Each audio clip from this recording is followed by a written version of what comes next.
లైంగిక దాడులు హింసకు వ్యతిరేకంగా నెక్లెస్ రోడ్డులో మొదలుపెట్టిన ర్యాలీని Telangana DGP Anurag Sharma, Telangana brand ambassador Sania Mirza ప్రారంభించారు.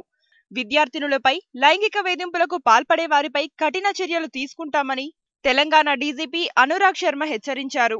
విద్యార్థినులపై జరుగుతున్న లైంగిక వేధింపులకు అడ్డుకట్ట వేయాలంటూ విద్యార్థినులు నెక్లెస్ రోడ్లో ర్యాలీ చేపట్టారు.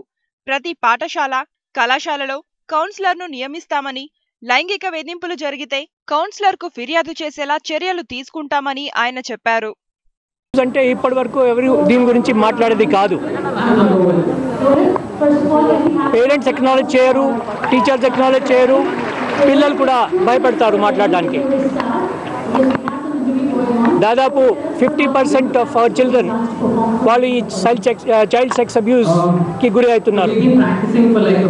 మనము విమెన్ సేఫ్టీ గురించి, చైల్డ్ సేఫ్టీ గురించి మాట్లాడుతున్నాము, కానీ వాళ్ళని ఎంకరేజ్ చేయటం లేదు దీని గురించి మాట్లాడటానికి.